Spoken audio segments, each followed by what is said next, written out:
So earlier this week, I found a story that really disturbed me, and it's about these two teens in Texas that fled from their home because they were handcuffed and forced to consume their own waste.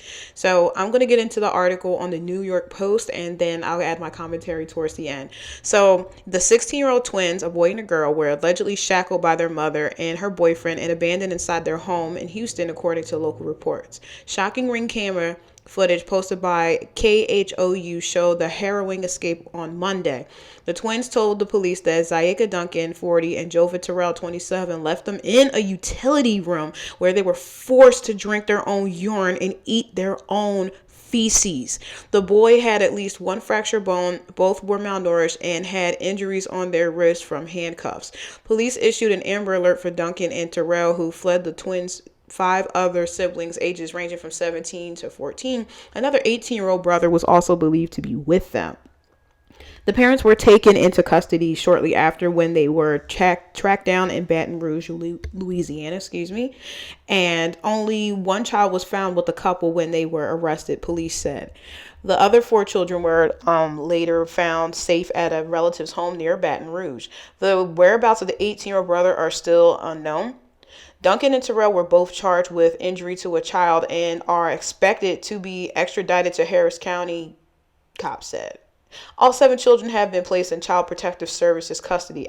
Good, officials said. A neighbor told KPRC that the family had just moved into the home 2 weeks ago. So they haven't even been there that long, and they're causing trouble and just being a disgusting human being to their children. The mother has a history of abusing her children, according to the court documents. So if she has a history of abusing her children, why does she still have them? In a disturbing incident 10 years ago, Duncan's then 5-year-old child was taken from her school to a local hospital for burns to his genitals, feet, and other parts of the body. Doctors determined that the child, who also had bruises on his body, was likely scalded by hot water. When police arrived at Duncan's house in response to the burning incident, they found a 20-month-old baby wrapped in clothing with its hands bound. This woman is unhinged. She was questioned by police and admitted forcing one of her children to hold up a push-up position for an hour, causing their hands to swell. The child was also forced to sleep on the floor of a closet, which was barricaded shut to prevent them from, quote-unquote, escaping or, quote-unquote, stealing food from the kitchen, unquote, according to court records. Two of Duncan's other children showed signs of abuse and were removed from the home. Duncan was charged with cruelty to juveniles. Okay, so that's the end of the article. So she was charged with cruelty to juveniles. It's like they're giving her a slap on the wrist. I feel like the justice system has definitely failed these two children. And yes, I said children. They're teenagers. They're 16. They are kids. And if you look at them, it says that they're 16 years old. They're sorry, it's kind of loud. They're so severely malnourished that I thought these were 9-year-olds. They don't look like teenagers at all. My goodness. They are, and it says they were feasting on their own waste because she was starving them like that. This woman was unhinged to the fullest, and they neglected these kids. What is it called? Whatever child services is called in their state, because I know it varies state to state, has definitely failed them. It's like who was conducting these child services routine checkups? I can't think of what it's really called, so I said a routine checkup. But like, who was the person that did that? Because they definitely did not search the way they should have. Because if they had, they would have found all of the bruises. If they would actually talk to the children, they probably would have found out that they were being abused to the fullest by their mom.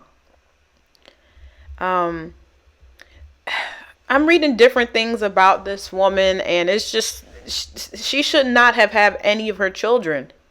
I don't get it. And it's like, it's weird because I worked at a school before, and it would be like the slightest thing will happen to like a white student and people will jump on it. I had an incident where someone called a white student a name and they were pressing charges on them. But I feel like if something happens to a person of color, it's kind of like swept under the rug. They don't really they don't think twice about it. They don't seem to really care. So with that being said, maybe that was one of the things. And that's another thing too.